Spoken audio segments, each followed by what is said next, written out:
Shutter Sound Music. Alright, ladies and gentlemen, welcome to another episode of Black College Experience. I am Derek Thomas, one half of your Black College Experience team out of the Valley in Itawamba, Mississippi. And I have on with me tonight, as always, the queen of Black College Experience, Diva Kells. How are you doing tonight? I'm fine. I am, of course, Diva Kells out of Southern University, out of Baton Rouge, Louisiana. And, of course, I am located here in Atlanta, Georgia, where it's nice and sunny at the moment, no rain, so pretty good. For everybody that's rolling with us, of course, we are at Spreaker.com/show/black-college-experience-live. You can always call in at 719-373-6861.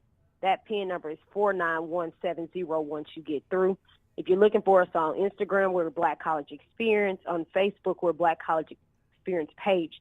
On Twitter, we're Black College EXP. And, of course, we always ask that you share this information, let somebody else know what's going on so everyone can be abreast on what's going on with Black College Experience. Yes, On tonight's lineup, on tonight's show, before we start, of course, I just want to take a moment to really just pause for one of my friends that I've known for over 10 years, someone, I've gone to high school with, someone I've gone to college with, someone that's basically grown to be like a sister to me. Her name's Tiffany, and just want to take a moment to pause, just a moment of silence for her mother did pass this morning from cancer. It's just a lot for her dad, and Tiffany's an only child. So right now, wow. It's just a lot. It's just a lot to deal with, and and I know, we know what it's like to lose parents. That's right. And it's tough. It's a tough situation. So I just want to take a moment, for her. All right.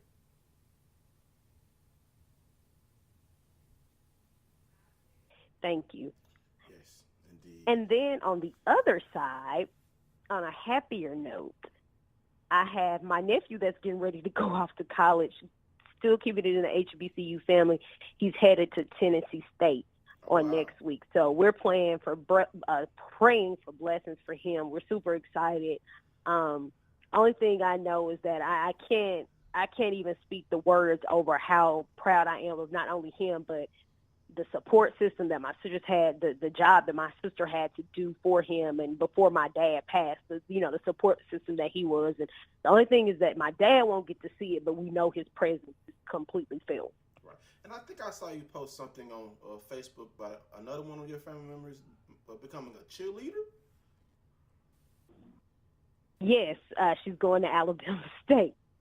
So, and then it's so funny. I met someone yesterday that said her son was going to play baseball at Alabama State. I have a little cousin that's going to be a cheerleader at Alabama State. I met another young lady that's going to be a cheerleader at Florida A&M. Another person said that their family, or somebody said their daughter was going to play softball at Kentucky State. So we're going to have all kind of interviews coming through here once the season starts. Yes, indeed. The only thing I want to say today is happy birthday to Joshua Willis. He is the son of a good friend of mine. He turns 9 today, and I just want to make sure I wish him a happy birthday. I've known Josh ever since he was younger. Him and my daughter are a year apart, and whenever I get a chance to hang out with him, he's always a good kid. He loves his dog, loves his mom. He's growing up. I haven't seen him in a while, but I've seen him on social media through his mom's Facebook. And when I say he has sprouted, I mean he is tall. So, he's turning 9 today. So, again, happy birthday, Josh.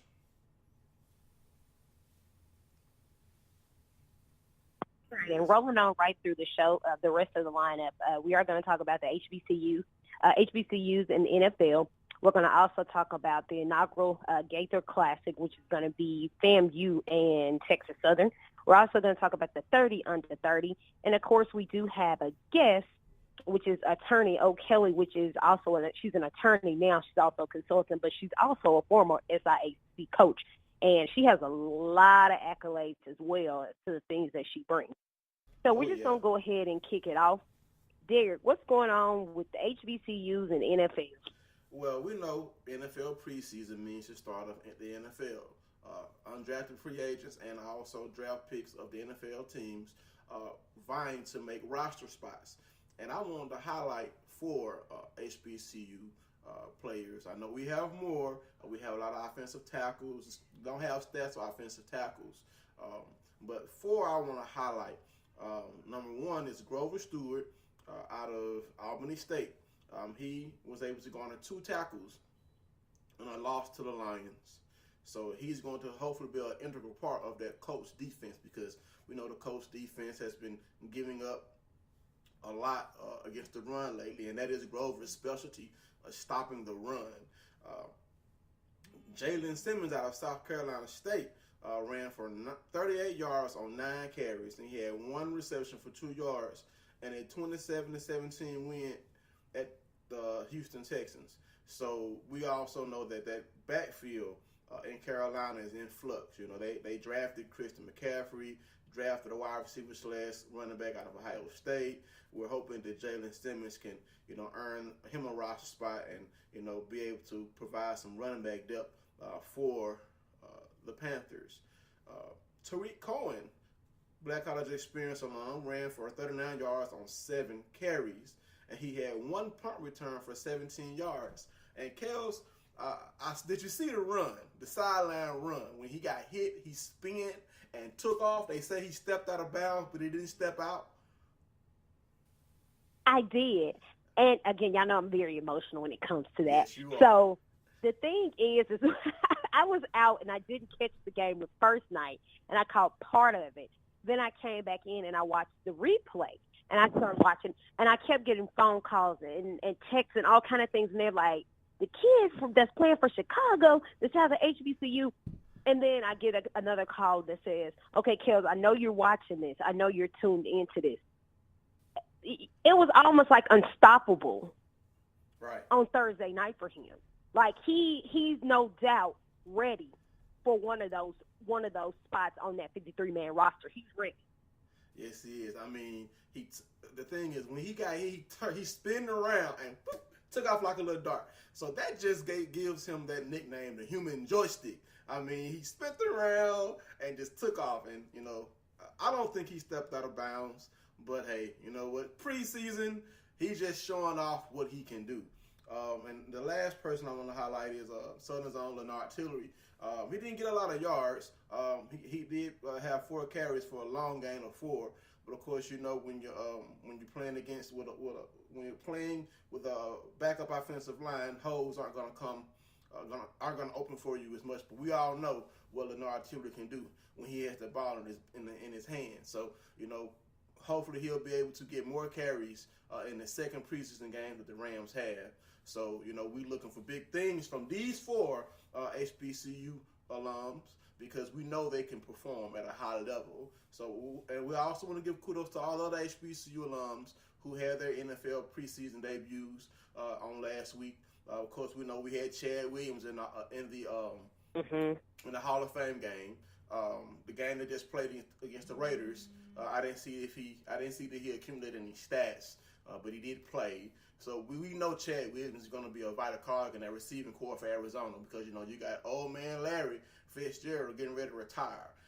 Chad can take that baton and become the new slot receiver or outside receiver for the Cardinals. So we know that he can do things on that football field. We look forward to the rest of the HBCU graduates who are on the NFL rosters being able to contribute and earn roster spots. Of course, we won't know who all earns roster spots until the preseason is over. And, of course, once that happens, we will give you a report of all the HBCU players returning and new on NFL rosters this year. And we'll also look out in the future for a CFL report. We do have a lot of HBCU players in the Canadian Football League. We talked about that a few weeks ago. So I'm going to gather that information up and just report on the HBCU alums doing it big in the CFL. Right. All righty. And also, and I know today the Detroit Lions and the Indianapolis Colts play, and, we don't ever want to forget, you also have Chester Rogers that is out of Grambling, that is already in the league, that's playing for the Indianapolis Colts. So I'll check that and see what stats we pull from Chester that. had one But catch for 4 yards. Okay. Thank you for reminding me about that. I was just looking at rookies. Right. Oh, that's fine. I know. But let's go back to this kid. Let's go back to the kid. Now, I don't want to say kid. The young man that's coming out of Albany. Or came out of Albany. Grover. What's the last name? Grover Stewart is a defensive tackle out of Albany State. I'm very interested to see what he's going to do. Very interested to see what he's going to do this season. Well, I mean, the Colts' defensive line has not been as dominant in the past. So, he provides them a potential dominant run stopper. He does have the ability to rush the passer, and he has a very quick get off. I mean, when you saw him play in that All-Star game that he played, and he got off the ball so quick, he was in the backfield so fast. I mean, that just shows you the type of talent that he has. Coming from a little Division II HBCU, coming to the NFL and being able to do his thing, Grover Stewart. Right. Now, and this is kind of off track, but when we look at some of the top HBCU players of all times, and you start looking at players that have come out of HBCUs, and you talk about players that have transformed positions and players that you would never think that would come out. We often think of our Jerry Rices, our Walter Paytons, but last night I was actually watching some footage, and this is totally off the script. I was watching footage of Deacon Jones. Oh, yeah. And, Mrs. Valentine, that's the devil. That is just, when I say raw and uncut football, that is, and we know we can't do that now, but that is what you call straight raw football. And we talked about this last night on Instinct Radio. Shout out to Jeffrey for having us on. It was just like, I literally came home and just started watching clips, and I was like, okay, that's raw. Like, that's clothesline, like, literally I'm going to take you out type football. Oh, yeah. Put it like this here. So my question at this point is, where do you think, like, some of these guys could end up in years down the road to say, hey, boom, this person could end up in the Hall of Fame? Well, I mean, they deserve to be in the Hall of Fame. Two people I want to talk about, and they came a little after the era of Deacon. Is Robert Brazile out of Jack State and Emerson Wiles out of Grambling. I mean, these are HBCU players who did their thing on the football field. I mean, they came from HBCUs in a time where HBCUs still weren't regarded as teams that could possibly win national championships, but they had talented players. I mean, Robert Brazile deserves to be in the Hall of Fame. So does Emerson Wiles. Some of these players, like, Aeneas Williams from your alma mater, he's in the Hall of Fame. I mean, HBCUs have produced, even I guess you could say, even though we don't have as many players as some of the FBS schools have, we have our fair share of superstars who came into the league, and some of them may not have had Hall of Fame worthy careers, but they left their mark. And you know who I'm talking about there. Shaq Williams, James Shaq Harris, and Doug Williams, out of Grambling, two quarterbacks who blazed a trail for quarterbacks or HBCU quarterbacks in the NFL. And I kind of say that now because I got into a little social media debacle about the HBCU quarterback or the black quarterback in the NFL, and here I am saying that those two quarterbacks did blaze a trail for HBCU quarterbacks. So, I mean, Doug Williams is not in the Hall of Fame, but he had a Hall of Fame moment in that Super Bowl against Denver. So, if you look at moments like that, he could potentially get into the Hall of Fame based upon the impact that game had on the NFL and on his career and on the perception of HBCUs and on the perception of the black quarterback in the NFL. So, in my mind, that is a Hall of Fame moment for Doug. I totally agree. So, again, we'll see what happens. And there are so many people that never made the Hall of Fame. There are people that are waiting to get into the Hall of Fame. There are people we are praying that gets into the Hall of Fame because we know the impact that they made not only on football, but Black college football and just sports in general. So we're going to go ahead and take this quick commercial break. We'll be back, and we'll hop right back into, let's talk about some Battle of the Bands that's coming up in the Queen City. All right, we'll be right back in 30 seconds. I already knew that I was going to go to college, from a young age. I definitely want to major in political science. After that, I'm going to get my law degree. Then I'm going to come back to Detroit, boost the economy, become the mayor or something, try to make the situation better for other people. I feel like I owe it to the city. I'm determined. It's going to happen. My name is Justin, and I am your dividend. We're back with Black College Experience, and we're going to talk about the Queen City Battle of the Bands. And the Queen City Battle of the Bands will be August 26th, which is heading into its fourth year in Charlotte, North Carolina. And we have a number of bands, Kels, that will be participating in this event. And the lineup goes as follows: Jackson State University's Sonic Boom, the Alabama State Mighty Marching Hornets, Bethune-Cookman's Marching Wildcats, North Carolina Central Sound Machine, which was on First Take last week, Norfolk State's Spartan Legion, the Miles College Purple Marching Machine, the Talladega College Marching Tornadoes, Tennessee State's Aristocratic Bands, and Winston-Salem State's Red Sea of Sound. The event is set to take place in Venerable Memorial Stadium in Uptown Charlotte. So make sure if you're in the area, go and check out the Queen City Battle of the Bands. What do you think about that, Kels?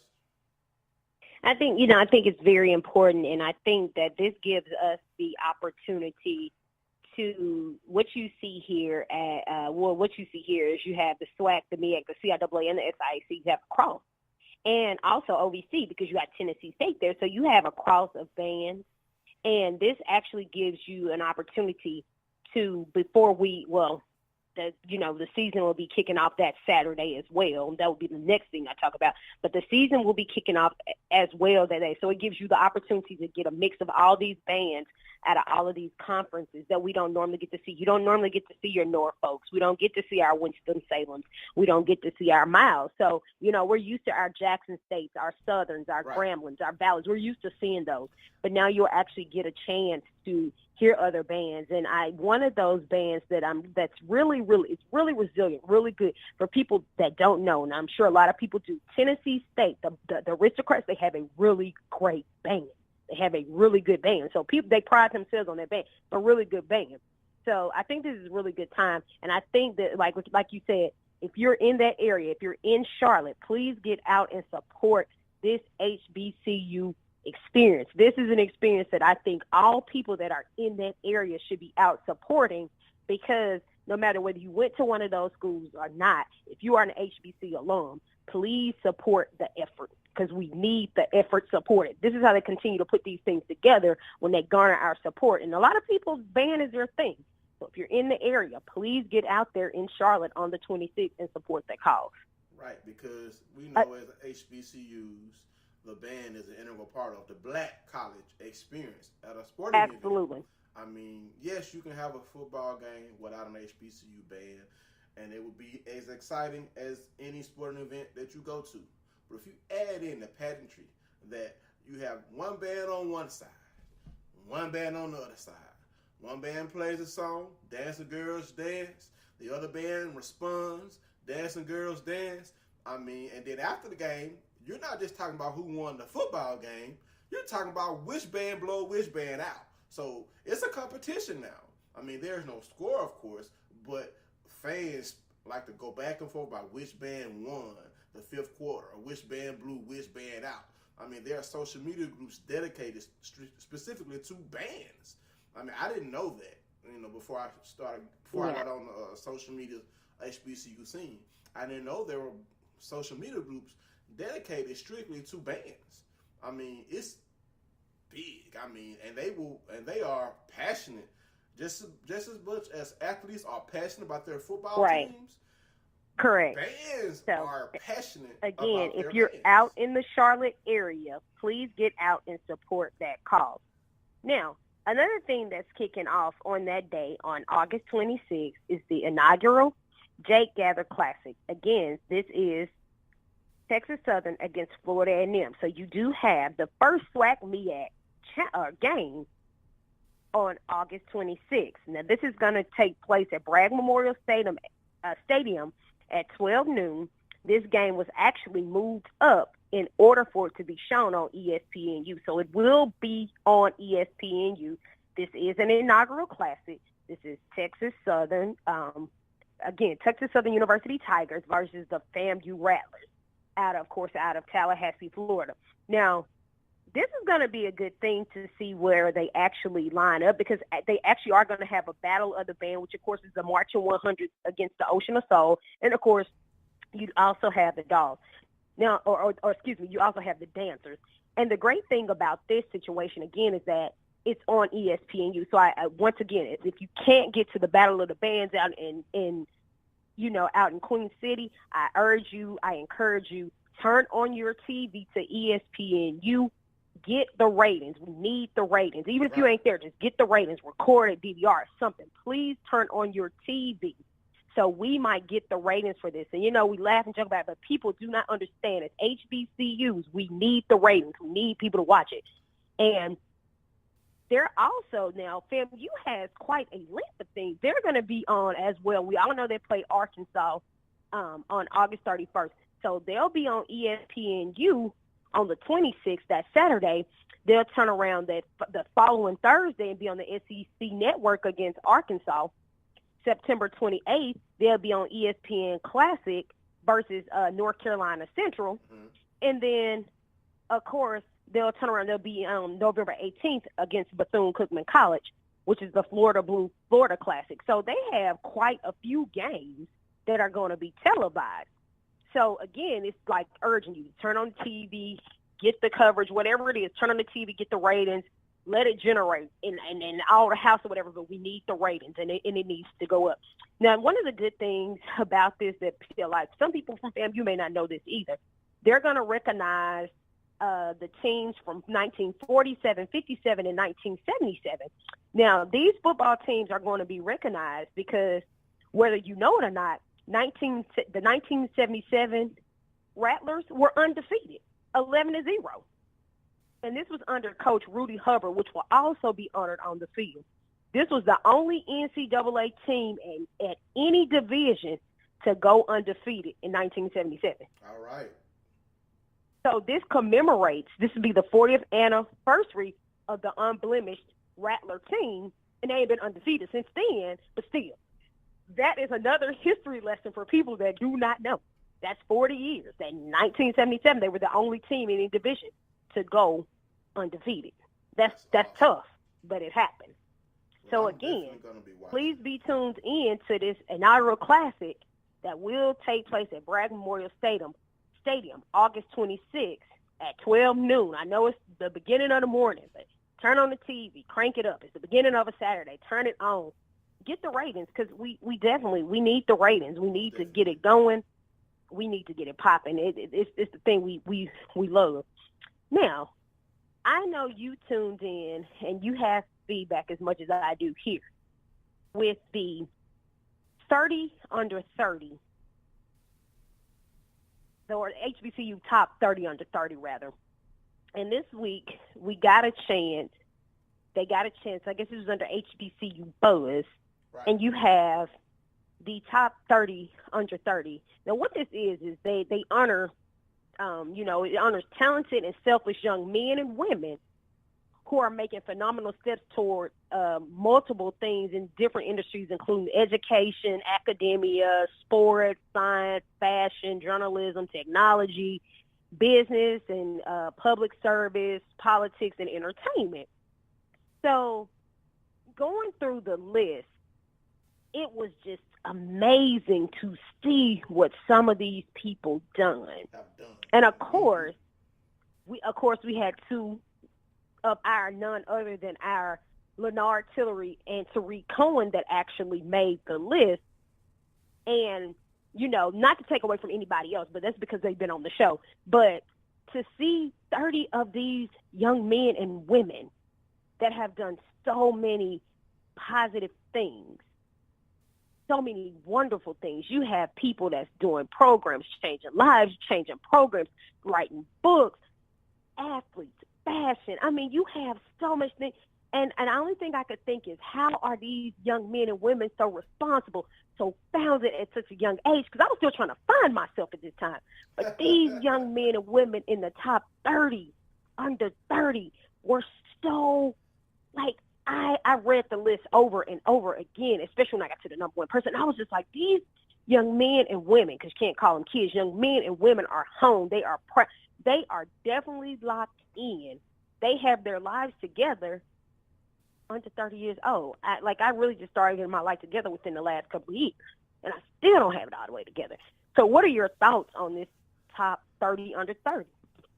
Well, I think it's awesome to recognize our future leaders in every industry across the board that these 30 will represent.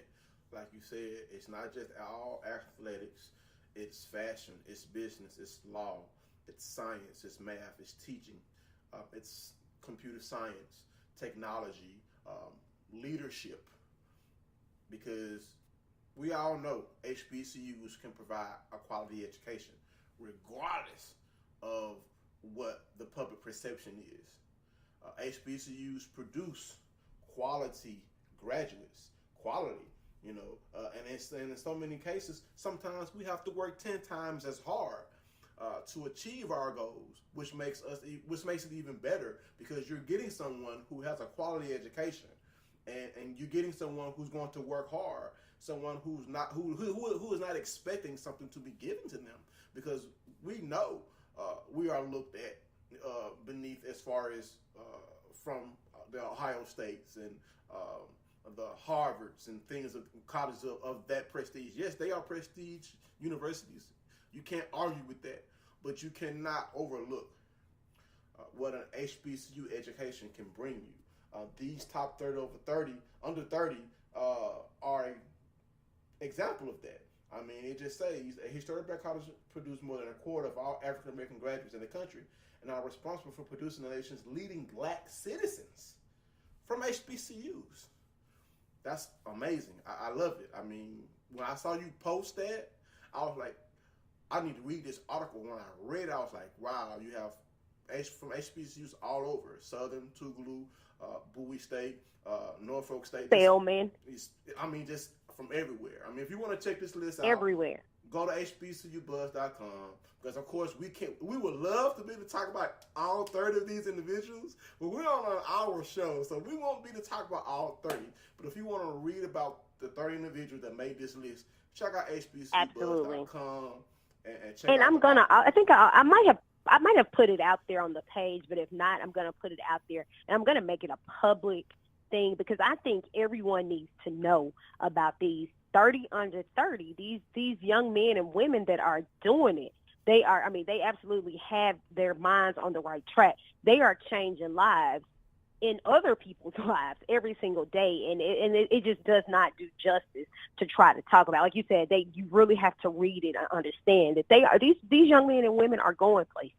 And like I said, at the age of 30 or under 30, 28, 29, like I still didn't have it together, and I still work on getting to it. It's like the wheels are spinning now, but I still work on it. So, it's just a great thing. I hope that everybody can get a chance to go into it and they can read it. So, it is what it is. So hopefully, I can't wait to the next one. I hope they do a what do we call it? A 40 under 40, a 30 under 40. I told you I'm gonna nominate you for that. Daniel Banguel sent me that when I nominated him, and when he told me, I was like, what is this? So I read through it. I said, oh yeah, And if you don't know who Daniel Banguel is, he is another Southern Jaguar.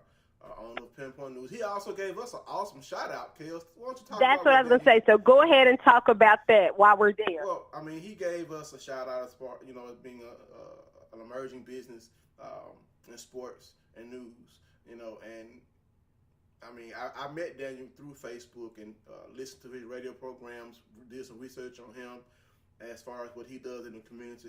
Just when he did that for us, I was like, wow, this is someone who recognizes what we're trying to do, and he wants to, let people know about Black College Experience, what we're doing, and we want to also let the world know about what he's doing, because we know being in the news, being a newsman is hard. I mean, you're going to have people who are going to love you, you're going to have people who are going to hate you, but he's doing his thing in the community, and we just want to be thankful that he thought enough of us to recognize us with that honor. And I did nominate him for the top 40 under 40, and I'm going to go and do the same for you, because you do a lot of community too, Kels. I mean, you do a lot. You volunteer. You help kids get in college. You try to help kids with scholarships. And you say you was trying to get it together. I mean, the thing is, even though you're still trying to get it together, I mean, look at a lot of people you've helped along your journey of getting it together. I mean, you have really helped a lot of people. You've helped me. Without you, I wouldn't be in sports media. I wouldn't be on Black College Experience giving my opinions on sports. So you definitely deserve an honor of being recognized as top 40 under 40. You know, and I'm not just saying that because you're my co-host. I mean, I just watch what you do. Watch what you do in the community. I mean, you're out there going to golf tournaments, going to football games, going to community service events and things of that nature. I mean, it's just amazing what you do. Thank you. You give your time. Thank you. You go on and you feed the homeless and the hungry. I mean, that just says a lot to you. And I think we have a call, and I think that is our guest. So, Keisha, I'm gonna go ahead and let you introduce our esteemed guest today. Okay, so I don't know how to call him. If it's attorney, is it Esquire? I don't know if it's honorable. I don't want to mispronounce any of it. But who we have here is attorney O'Kelly, Esquire. So I'll say that. So I'll make sure I'm at least on point with this. Now, for anybody that did not see the pictures that I posted, the pictures does not do justice for what she has done in the SIAC. Like, I looked at the pictures a couple of times, and I was like, man, I need me a photo shoot set up like that. Anyway, she is a former Division I student athlete, professional athlete, and collegiate coach. Now, she does come out of the University of South Carolina, and she has a whole list of things that she has done. Again, she is now attorney, or she's back into the attorney role, but she's a former SIAC coach. Now, some of the things that she has done, she has produced over 25 SIAC conference champions. She rebuilt and led both men and women cross-country teams to third-place finishes at the SIAC Cross-Country Conference Championship in both 2010 and 2012. She broke over 18 Fort Valley State University track and cross-country school records combined. And that's just some of the things she done. So I'm not going to hold it up any longer. I'm going to go ahead and get to you, the Honorable Coach O'Kelly, Esquire. Thank you. Yes, the last name is correct. It's O'Kelly. First name is EllaKisha. It's EllaKisha O'Kelly, and we could just go by that.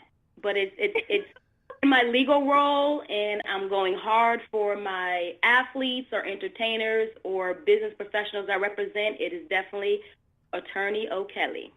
Well, I'm going to say this. You see, I don't know none of the political.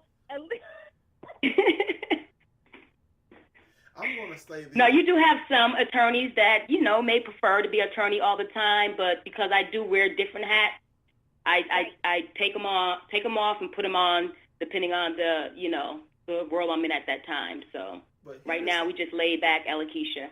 Well, here is something that I think is awesome. Your name, both of your names, in some form or fashion, is Keisha Kelly. That's right. I was thinking the same thing when I seen that. I was like, oh. I was like, when I first saw that, I was like, great minds. I think that's awesome. And Coach O'Kelly, my name is Coach Derek Thomas. I'm Keisha's co-host, and I see you went to South Carolina. I'm an HBCU grad, but I'm a diehard Mississippi State Bulldog fan. So I know you probably whipped up on my Lady Bulldogs during your track career, because you were a 3-time ACC champion. It's just amazing what you've done in your career, athletic-wise, academic-wise, and legal-wise, and professional-wise. And I don't want to get too caught up on my women in sports trip, because Keisha knows how I am about that. It's just good to see what you do. You are also a speaker. You also go around speaking and motivating young men and women, academically and athletically. I just think it's awesome to have someone like you be on our show, where we can talk with you and kind of pick your brain as you've grown up in your career. One thing that I wanted to talk to you about, because I read an article where you said that South Carolina was the dot on my I. So that's just the first question I want to ask you. What did you mean by South Carolina was the dot on your I? Pretty much from my experiences leading up to South Carolina, I had various experiences, coming from the neighborhood and environment that I came from. Always been a fighter, always created my ways, was the first to graduate from high school, first to go to college. So when I got to South Carolina, just my territory expanded and the challenges expanded. And for me to overcome and achieve a lot of things that I achieved, being the first in a lot, academically and athletically, and learning on the business side, and eventually, propelling myself to go pro, that was just that dot on that I for me that really sealed for me, my stance and my existence, my purpose. So that to me was that dot on my I. Right, and you did all of this while you were a young mother. Yes. See, and that's the thing. Yes. You didn't so let prior that stop to, you. You didn't let that stop you. No, not at all. So prior to going to the University of South Carolina, correct, I had my daughter. I actually attended the University of Albany. So I had a scholarship to attend to Seton Hall University before finding out that I was pregnant. Once I found out I was pregnant, they still extended that offer, but they wanted me to come in January instead of August. And my due date, that was pushing it. So for me, I wasn't in their best interest. So I passed it up believing that other doors were open. And then after I had my daughter, I just trained. People would see me run around the city. I was just working out. I got into my zone and my focus. And so what I did, I met with a lot of directors it was called the EOP program. It's an educational opportunity program for individuals who excel somewhat educationally, but financially have hardship. And I met with the directors on my own. They set up a round table for me to speak to every director, and I had to pretty much sell myself and why I should have this opportunity to get educational funds to help me start college. And I convinced them. I did start at the University of Albany, was a walk-on on the track team, went from a walk-on to being offered a scholarship, but I excelled extremely fast at the University of Albany. At the time, it was Division II, not Division I. And when I knew that I needed more, because we would travel sometime and compete against Division I schools, and I was either beating them or banging heads right with them, and I knew I needed more, and that was my opportunity to get up out of my environment and my community, and I reached out to several schools. All of them did contact me back. It was University of Texas, South Carolina, several schools, and I really wanted to go to South Carolina. So from there, that's what happened. And you became a champion. Yeah. Go ahead, Kelly. Okay. So when you picked the school, because I think, was that the only school that you had chosen? Was the only school that was on your radar? Or did you have other schools that you had like a possibility, like a first or maybe a second choice, a third choice? Or was that the only school?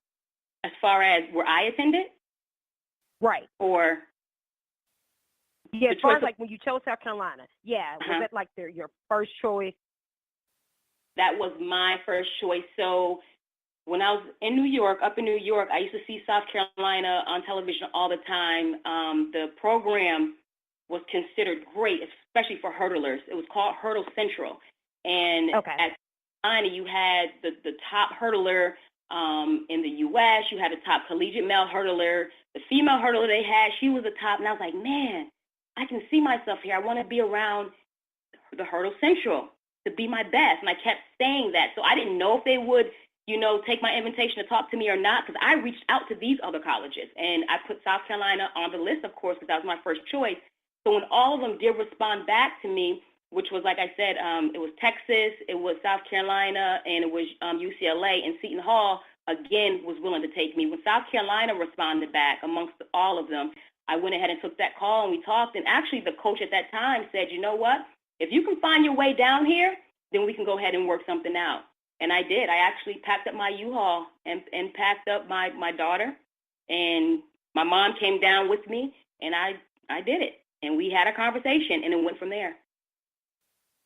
Wow. Yeah.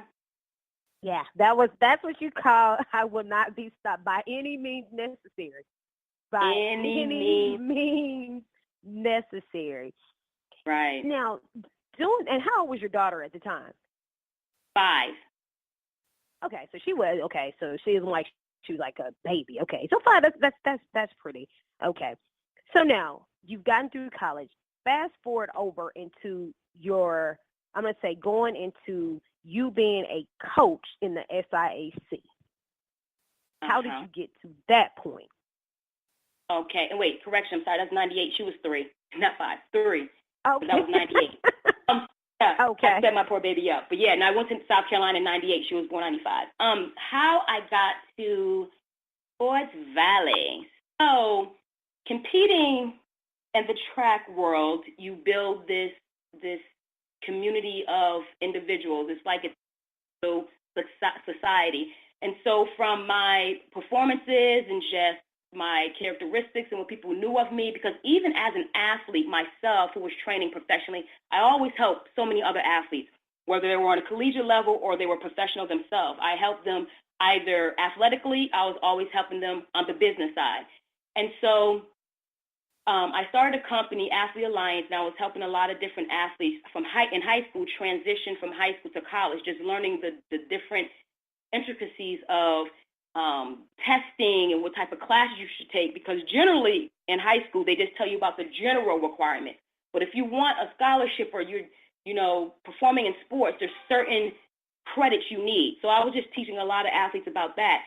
And so the coach that was currently at Fort Valley, Coach Mincy, she was leaving, and someone referred her to me because she wanted to know who can replace me. I have a lot of great people here, and I just don't want anybody replacing me. And then my name was thrown out there. Then she called me, and we had a conversation. And then, of course, I had to go interview with the whole athletic department and got the position. And I know that now, you said they threw your name out there. Going over as a woman, were you the only woman? Were there other women? Okay. I was the only woman in the department. Absolutely. Yes. Wow. Okay. Athletic. Our compliance director, she's a female. So our compliance director, she's a woman as well. But coaches, I was the only female coach, and I was also handling 4 programs. So I handled the most programs, and I was the only coach. Yes. I didn't have an assistant coach. I didn't have any of that. I was hired as the sole coach to coach men and women and to coach track and field and cross country. So I had to actually just create my situation for success for that program. And that's what I did. I came in and revamped everything literally from day one. I just hit the ground running to make it work. 4 sports? Yes. That's 4. Did you hear that? 4. Did you hear that? Men and women. Did you hear that? I need you to come men play in my and life. women. You 4 can play in my sports, life. man. If you could juggle 4 HBCU sports, ranging from college freshmen to college seniors, that's awesome. I mean, that's just amazing. Then you were a mother too, so I mean, that's I was going to tell you that awesome too. Time and yes. So at a HBCU, you got to wear a lot of hats too. So I was the head coach, or really what I call the director of operations for track and field, but you got to understand compliance, be able to work with all different departments and make things work. And that was the experience that Fort Valley gave me. But yes, I worked with so many departments and wore so many hats on top of being the head coach for four programs. But I also learned, just like in my personal life, to create a circle around me to help me, achieve the goals and visions that I set. It's the same thing I did when I took on that heavy role. I created a circle around me to help me excel. And mind you, the circle I created, none of them got paid. So they had to respect me as a person to want to do this for me, because they really, really, really, really put out a lot to help me. And in turn, I just tried to help them in any way that I could, as far as opening doors for them or just giving them opportunity. They were like sponges. I gave them knowledge that I had. To them, that was a form of compensation. I will always teach these young kids. And as a matter of fact, the coach, one of the first, he was an athlete at Fort Valley, Antonio Wells, and he went from being an athlete to training professionally, and we were coaching him. My husband and I, because my husband helped as well. He was a volunteer coach. We coached him, but he learned so much, and I would sit him down and teach him about the business of the sport, teach him about training and dealing with different athletes. And right now, he's at Morgan State, and he's now fully assistant coach. So he was able to learn so much under me, and for him, that felt like compensation. And that's the stuff I try to give back with the group that was actually helping me. Wow. Okay, so then let me ask you this, Coach.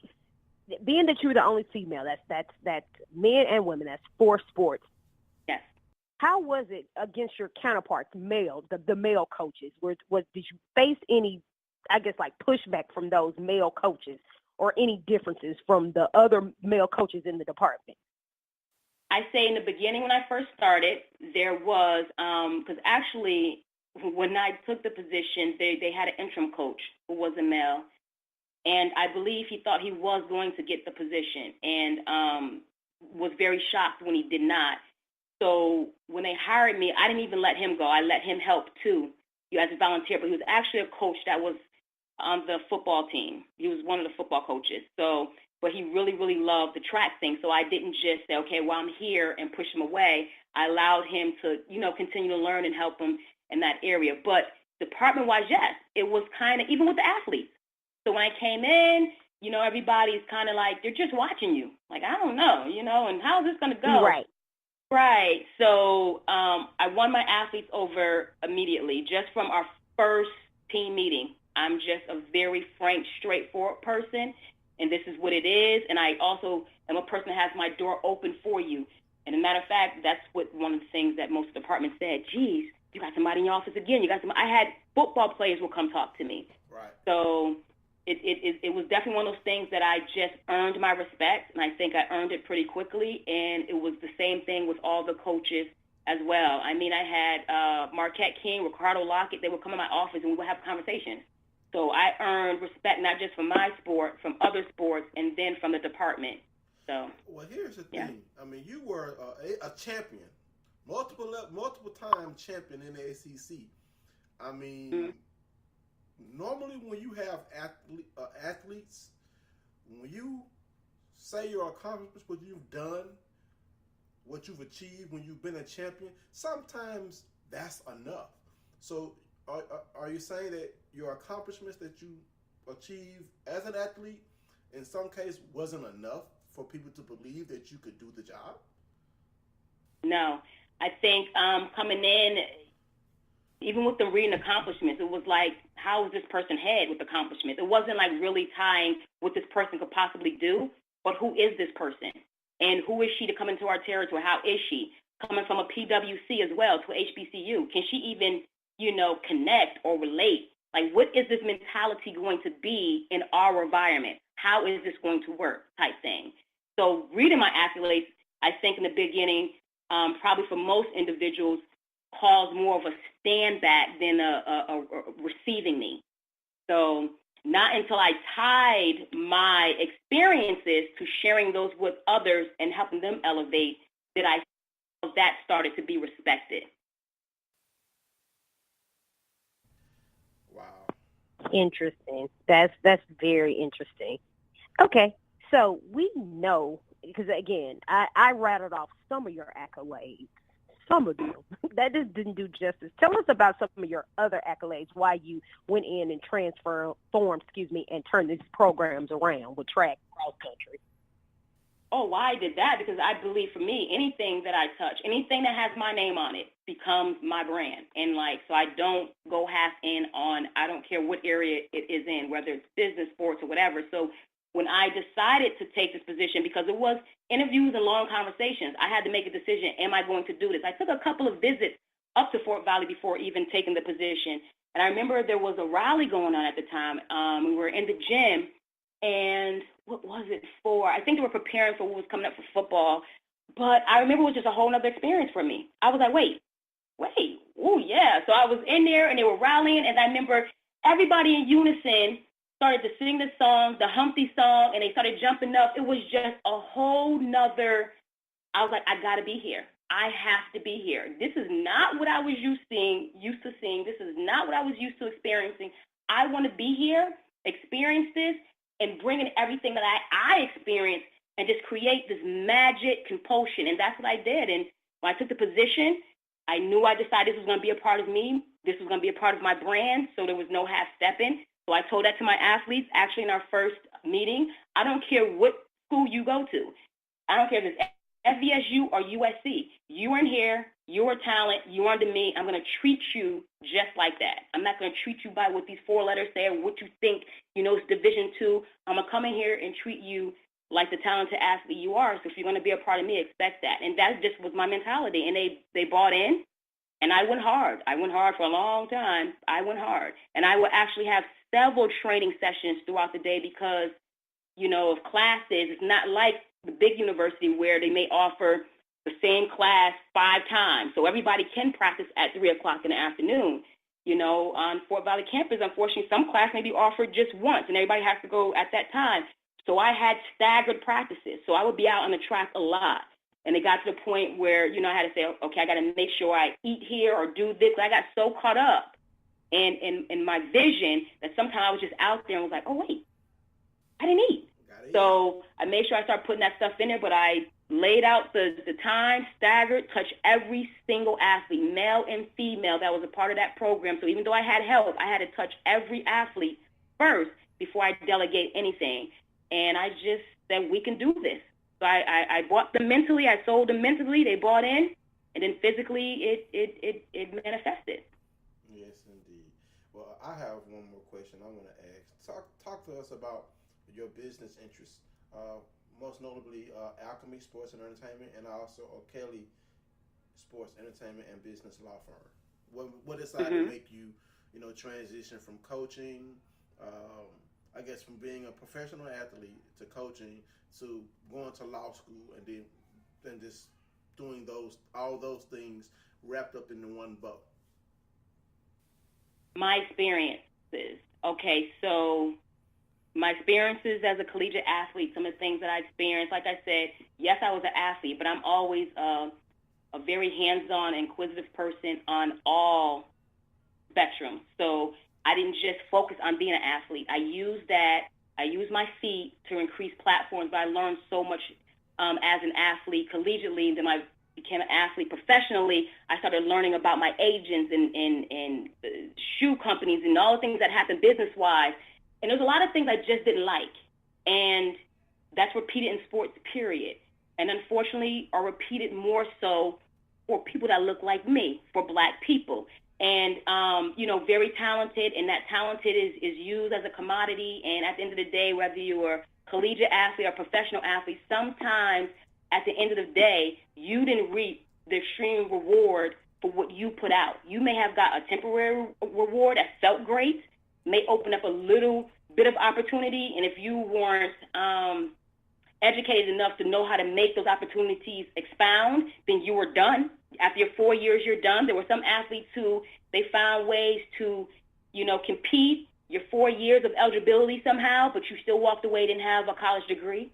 And then professionally, same thing. The talent, everybody's like, yeah, all hooray for this person who may be extremely fast or extremely strong. sell them on his dream, and of course they buy it because their thing is, I just want better than my situation. Whereas as talented as they were, or I was, you deserve more than I just want better than my situation. Everybody's making off of you more than what you're making off of you. So for my whole experience, I knew that I wanted to be on the other side of the battlefield.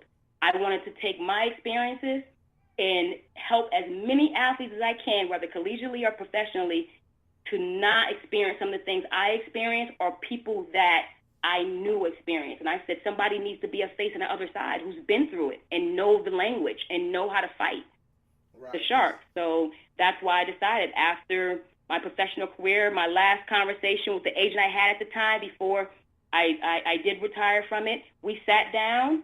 We was over, where were we? I think in Germany. We ended up sitting down having lunch, and I don't know why he felt so great to have this conversation. Maybe that's just, God working through him. I'm not sure, but we had a conversation. He was upfront and honest about a lot of different things. And one of the things he said is, do you know, we make probably 3 times money off of you than most people, think. Because when you as an athlete, you think that the agents are probably just making, okay, from your shoe contract or from entering you into a particular competition, they get a cut. But no, sometimes there's negotiations going on that if you get me this athlete, I'm going to pay you. The athlete doesn't know anything about that, so you're getting that amount of money, and you think that somebody's pushing you to go with somebody or to do a deal with somebody out of your best interest, and it's really out of their best interest. So I just knew I wanted to be on this side, prepare myself for that war, use my experience on education, and make sure I come on this side and help athletes and entertainers and businesses on this side. Right, because, we've all seen, I guess you could say, the entertainment movies or the sports movies where an agent or a booking agent will not be honest about things. And I was reading your website, you went through the number of agents, and, you decide to, once you finish competing, you started in coaching, then you started in law school. It's good to have someone who has experienced the good, the bad, and the ugly of being on that side. And then you're coming on the other side, and you want to give an honest, positive experience for athletes and entertainers, because it's hard to find good, honest representation these days. It's hard, and to have someone like you who's been through it, who knows the ins and outs of it, to have those fellow athletes, to have someone like you on their side, I think that's awesome. And hopefully with your connection to HBCUs before Valley State, that a number of our HBCU athletes will come to you for representation, because you have shown that you can connect with HBCU athletes or athletes and entertainers on all playing fields. But you can give them the knowledge that they need to succeed, because you've been there, you've done it. Because a lot of agents, they haven't been athletes.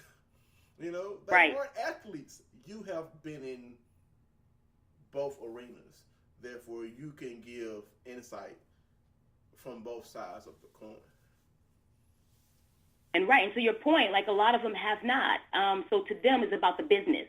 So you do have the business of the sport, and then you have athletics of the sport. And a lot of times they're only focused on the business of the sport. So you cannot empathize nor sympathize with the client that's representing. The only thing that client means to you is how that transferred to this piece of paper. That's all that means to you. That's why I've seen a lot of athletes, including myself, or entertainers, be completely stretched, because it's like, I have this commodity and I have to make the most out of it. There's no best interest in that particular client. And you're right, before I even became, as a coach, before I even became an attorney, I was fighting for athletes then. I fought for more scholarship. It's tight and it's tough at HBCUs, but I sat and I would construct arguments on, increasing money for these athletes. I had to sell that. I had to sell why we had to increase money for traveling so they can eat better. I even had to sell, and I had to sit down with attorneys and HR, and I got my pay increase. Why, no, this is, according to Title IX and all these other things, this is what it should be. I had to produce my research and everything. So I've been fighting. The only difference is I knew that going to law school and getting that piece of paper, like all the other papers I got with degrees, are just papers to allow doors to open and for people to listen to what you have to say. But the actual fight and the experiences have been there for at least now over 16 years. I just knew what I had to do to position myself to continue to fight and to make my fight reach even farther. But yeah. That's awesome. So now that you're there, tell people where they can find you as far as social media. Like, are you taking new clients? Where can people find you if they're looking for you? Yes. So I'm going to answer the last question first and then end off where they can find me. I'm taking new clients. I do have some clients that are alumni of HBCU. I have from Fort Valley, Bethune-Cookman. Matter of fact, the one young gentleman I just signed, the recent one, Bethune-Cookman, triple jumper. He's preparing for the 2020 Olympics. I have one young lady who's an amazing dancer, amazing. She's doing amazing stuff. Choreographer, New Edition. She's in a lot of movies. She's from Fort Valley, a rapper from Fort Valley. But I also have individuals that's non-HBCU. So I have one from University of Tennessee, who's the fastest man in the world, and then two of them, one from Georgia Tech, sorry, it's not UGA, one from Georgia Tech I'm in conversation with, and one from Indiana, both that are in football. So I'll be stepping into the NFL ring as well. So I am taking new clients, business-wise and athletic-wise and entertainment-wise. Where they can find me at is my website. I created my website to make it a one-stop shop. So anything that is about me or I'm touching, you can find it right there. So all my social media, you just go to my site, www.allaboutella.com. You can find all the social media that I'm on from there. Any updates I have there, anybody I'm representing, I have on there. So just go to the website. That makes it so much simpler. Right. I'm actually looking at the website now. It's an awesome site. Thank All you. about Ella. I like that. I try to be different because, as an attorney, and that's another thing, too, that's from connecting. So the three things that's important to me is trust, relationship, and loyalty. So when I'm operating this realm, I want people to feel that. So I don't want a attorney website. That's just a part of who I am. That's just to help you. So right. The website that's different than most attorneys is a holistic. See who I am. I'm an advocate, an activist, and an attorney. And I want you to be able to come on that website and just get a whole picture of who I am and who you're actually dealing with. Well, that is awesome. Well, we are at the end of the show. I want to say thank you so much for coming on to Black College Experience. Now, for people that don't know, I don't even know her personally. I met her at a meet and greet. It was a women in sports meet and greet. Mm-hmm. And when I got a chance to actually look at some of your stuff on social media, I knew then. I was like, oh, yeah, like this. I was like, oh, this is a different ball game. This is a totally different person. Like, this is a totally different league. And once you sent over your bio, I was like, wow. Things you don't know about people until they actually tell. So it was, of course, people that know you would know all the stuff that you've done. But once I read it, I literally snapped my fingers. I was like, okay, man. Okay, then. It's the only thing I could think. But again, thank you so much for coming on to Black College Experience and sharing your interview for us. Hopefully, we will also share your story. It will be on the public page for anybody that's looking out for you. And tell people again the website to find you if they're looking for any of your information. Okay, if you're looking for any of my information, you can go to www.allaboutella.com. That's all, A-L-L, about, A-B-O-U-T, Ella, E-L-L-A.com. All right, that's all I have. Derek? I'm just blown away by everything you've done myself. I mean, I'm a big proponent of women in sports because I'm the single parent of a daughter who wants to be a runner. I mean, she participates in Girls on the Run. So with me being a parent of a daughter, even if I didn't have a daughter, I've never been a fan of the double standard in sports, and you definitely bucked the trend. You worked hard, you earned your way, and now you're available to help the next generation of athletes and entertainers, navigate their careers where you might not have had the same type of guidance. So I'm just thankful for you being there for the next generation of athlete and entertainer or anyone who may need your services. So I'm thankful for you. I'm glad that hopefully you'll come back on. If you're sitting up chilling, on a Sunday night between 7 and 8 p.m. So let me check out what Black College Experience is talking about. You're welcome to come on anytime. Give us your insight on the football season, basketball season, any sport that you feel like you want to talk about, or just if you want to just talk about what's going on in your world as far as, you know, the athletes you represent. You may want to share some good news. By all means, feel free. Awesome. I will thank you for the invitation. Extending the invitation, I would definitely take advantage of that. I would love to chat any way that I can use extra platforms to help individuals, connect with individuals, or just empower each other with knowledge. I always welcome that. So I would do that. And I just want to say really quickly, too, maybe next time we talk, be on the lookout for the sports tour that I'm going to do. I'm helping high school athletes. It's called Sports Tour. We're transitioning from high school to college, and sports stand for success planning and opportunity recruitment transition for the student athlete. I'm making sure they're educated and they know that they are a business and that they need to be respected. Amen. Yes. Yes.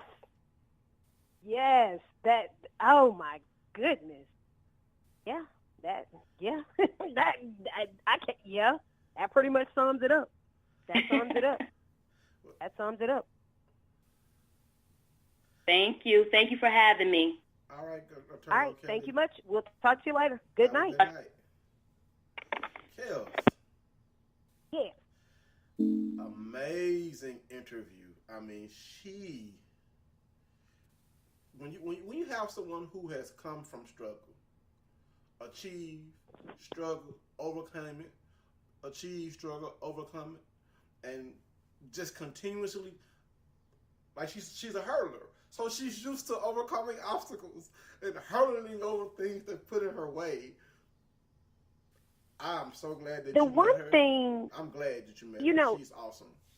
It's really, really breathtaking to hear someone say, you know, I packed up my child, I did this, I moved, and she, like I said, by any means necessary was her outtake, her outcome, or her outlook rather.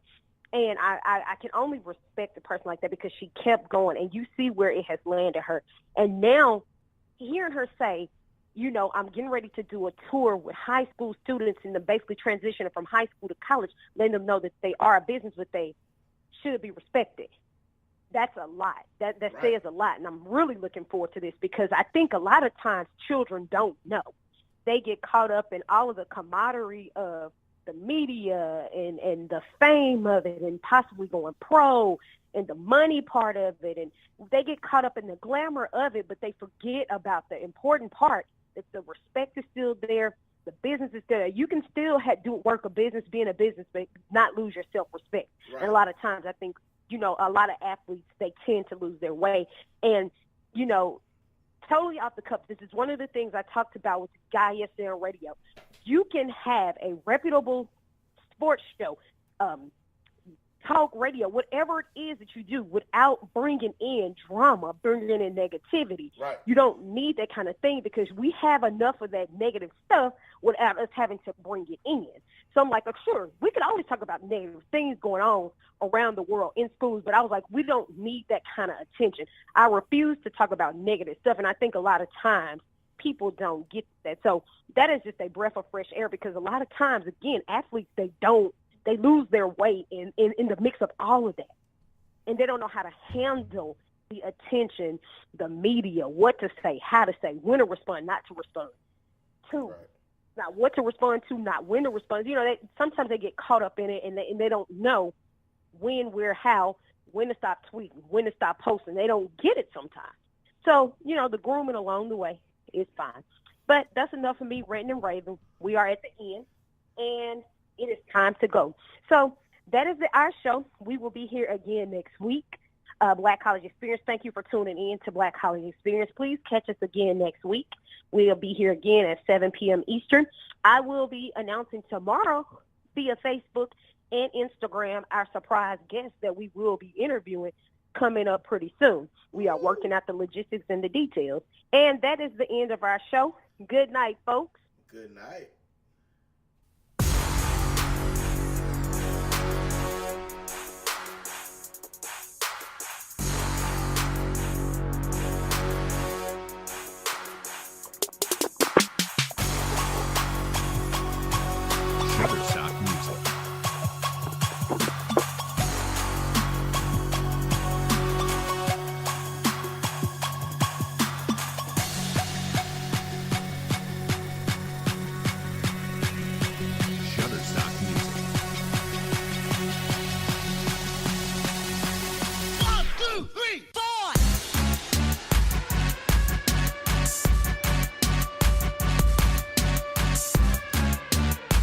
Shutterstock Music.